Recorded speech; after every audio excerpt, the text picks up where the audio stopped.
people won't understand the level of manipulation. Would they not? A lot of people listening to this will think, come on, you gotta know at this stage that this man's not for changing. A lot of people will think that. Can you describe how you were manipulated in the way you were?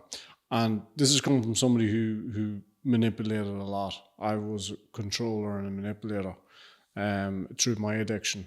Can you tell me how you were manipulated in that way? He made me feel loved. He made me feel he wanted me.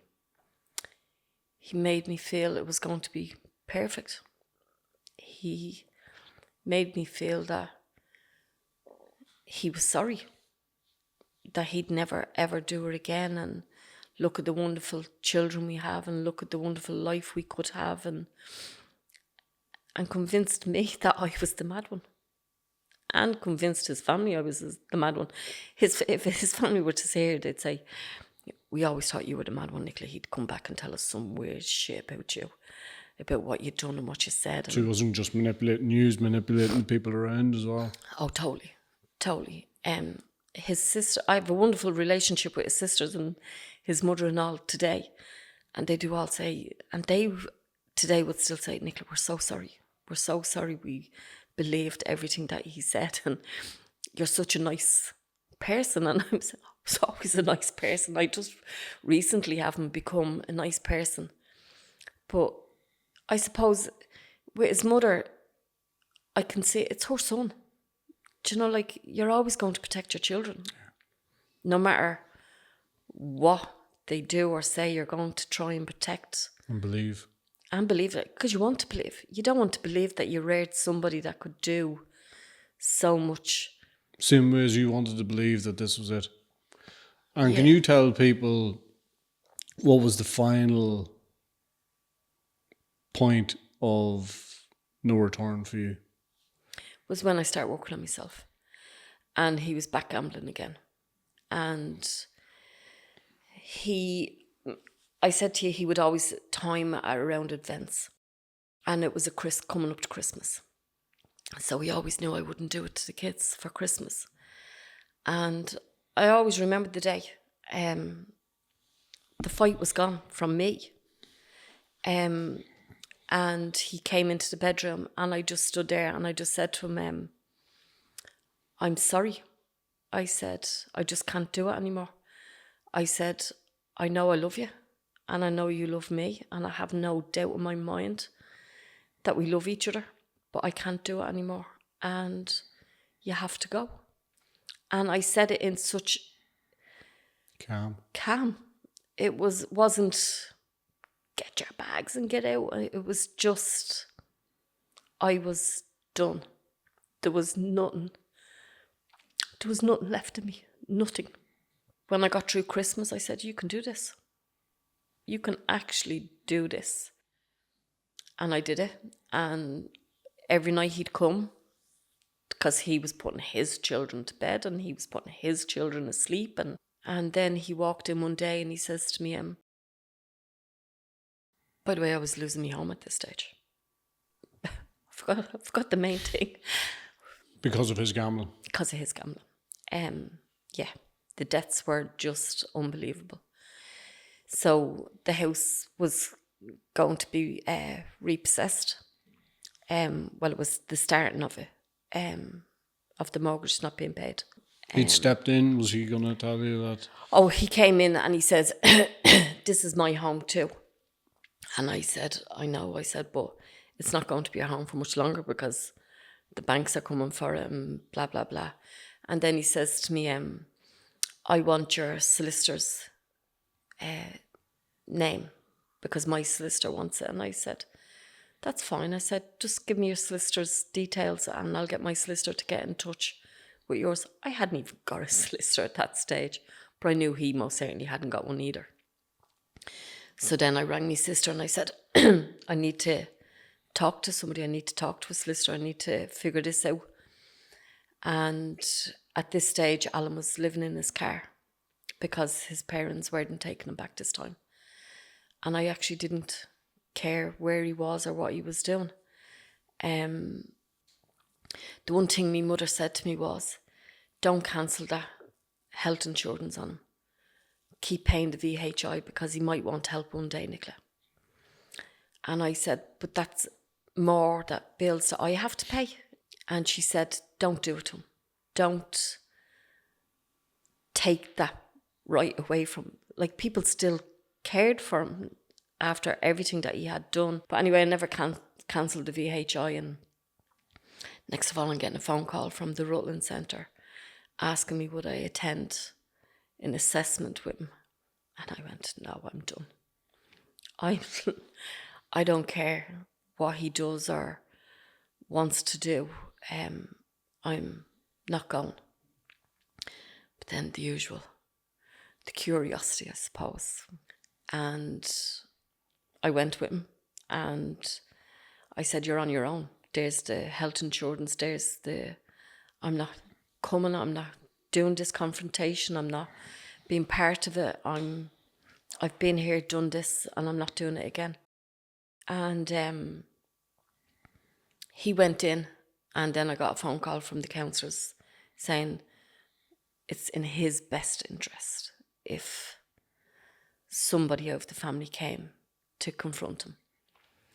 And they had changed it. It wasn't down to the wife all the time now to confront it. It was down to, you only got your one opportunity to do it. And then it was other members of the family. So our eldest son, he came and confronted him for the first time ever, which was huge for him to have to do that as well. In front, as I said, that whole thing of doing it in front of strangers and opening up in front of other people, telling your darkest secrets. It's the Minnesota model, isn't it? Yeah. That's what it's Yeah. known as. It's very, it's a massive step. It's a lot of people aren't confrontational in that regard, and it's a very interesting concept, because not a lot of people like it. No. For me, I find it very, very tough as being the concerned person. I think people actually forget that there's people that have been hurt in the addiction part of it, and that there isn't the same level of support from these private residentials. That's what I thought back then. But I suppose it was like today. It was a sunny day, and I only thought that when I was out there walking in. And I remember walking up the drive, and he was standing there with all his buddies, comrades. And he walked over to me and he went, oh, by the way, he says, I meant to tell you, he says, I owe out another 32 grand. And then I was taken off into this room with other concerned persons, people that I've never met in my life. And I was traumatised over him telling me that I was in more debt. And then I wouldn't even go and visit him at the weekends. You know, the family days going to...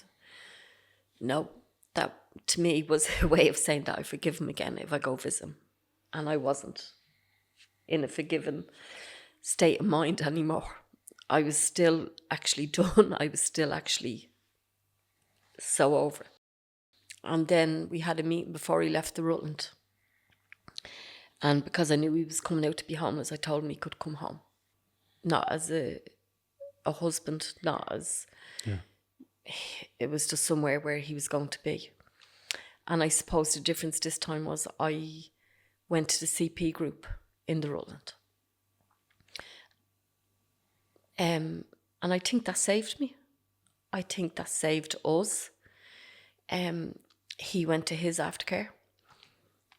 This was 17 years ago. And he graduated his 2 years and bang. 2 years into recovery, 2 years of a wonderful life. And bang, the carpet was whipped from underneath me again, one more time. I had 10 missed phone calls that day from him. And I'm going, 10 missed calls, what is going on? And then I couldn't get him.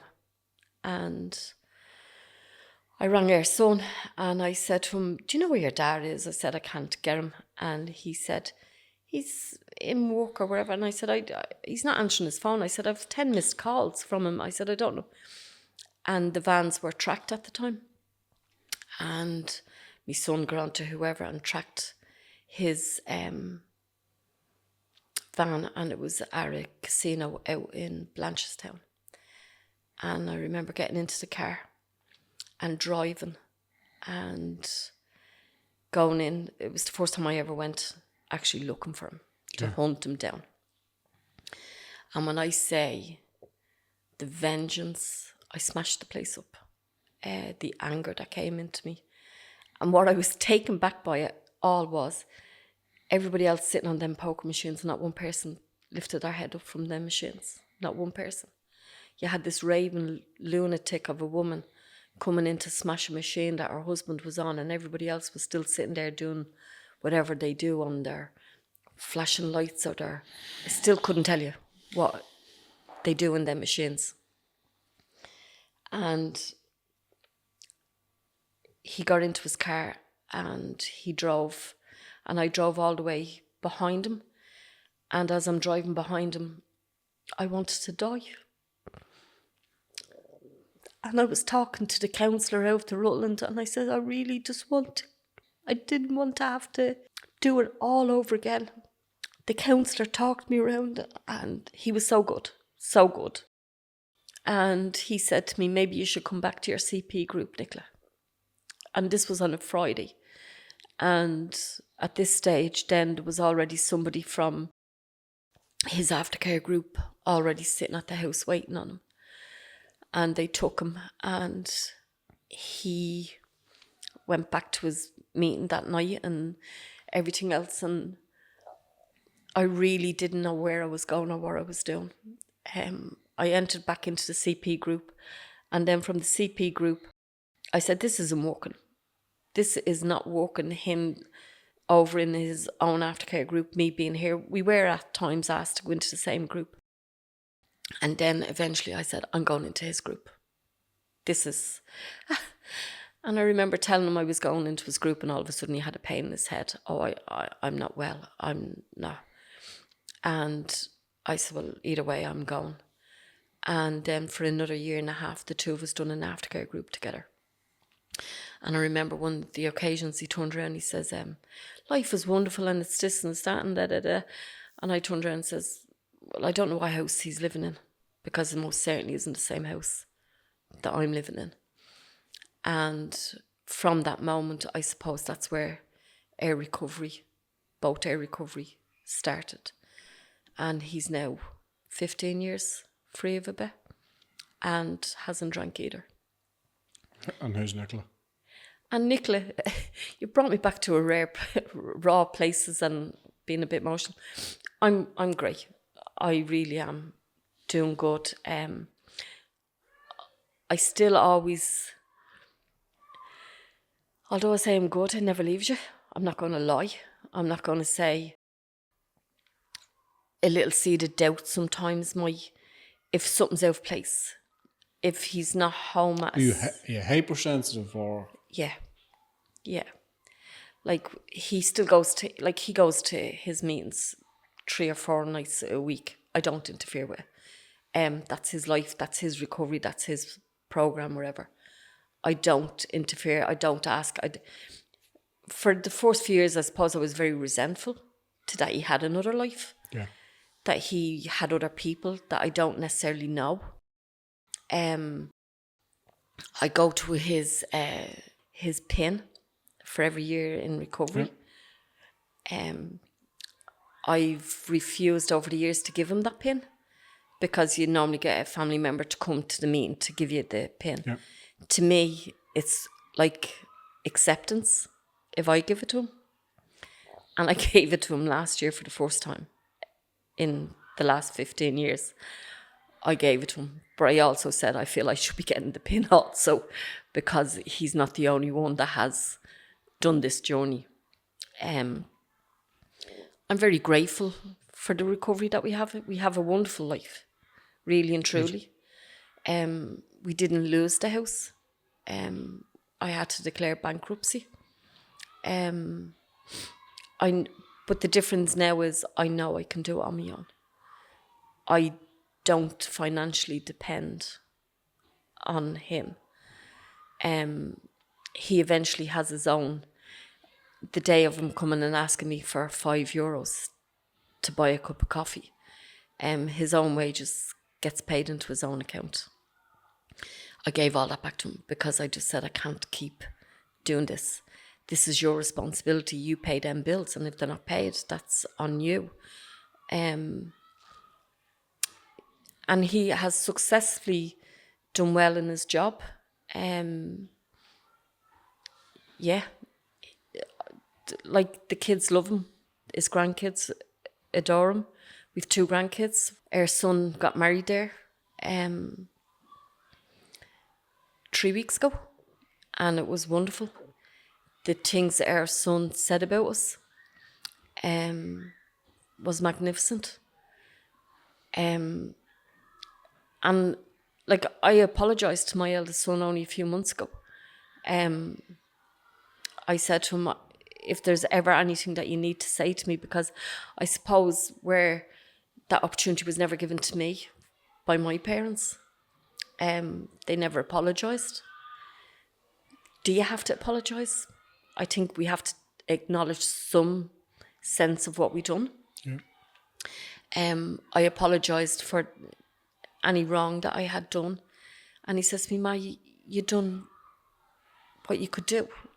You've done an unbelievable job in considering circumstances and considering what you had to deal with, first of all, by yourself. It's an unbelievable story, and I suppose I don't want people to think that this is the extreme version, or this is real life for a lot of people. Yeah. And concerned persons, affected others. I don't really know if I go back to my family and I say, would you like to be known as the affected other? I don't know if that would really swim with them really that well. But regardless of what it is, there is now a recognition that outside of the person who's in addiction, there are a lot of other people affected by that behaviour. I think we're in Wasp today in Rafarnham in County Dublin, and through Gambling Care they run a program to help people who are in a similar situation as yourself. And I think, can you just finish off by telling us the need for that, if we don't already know that through your story? And can you tell us the need, how deep the need is for associations and services like this? Well, I suppose, do you know what? Because gambling is so not recognised, because I remember actually when Alan was going into the Rutland Centre, and I want to highlight this, it's not covered, gambling is not covered under the private health insurance. You have to have an alcohol or a drug addiction. It now, is I don't know whether it's changed now. It has changed. But back then, but yeah, absolutely. It doesn't be recognised. I suppose they don't see gambling as an addiction because of physically, but physically, more suicides happen through gambling and mental breakdowns and things like that. If it wasn't for the likes of WASP, supporting people, supporting the concerned persons, the gammon people, concerned, I don't know what you want to call the family members. Everybody has different names, but I think sometimes we are the forgotten people. Like, everything does be put in place for the person that has the addiction.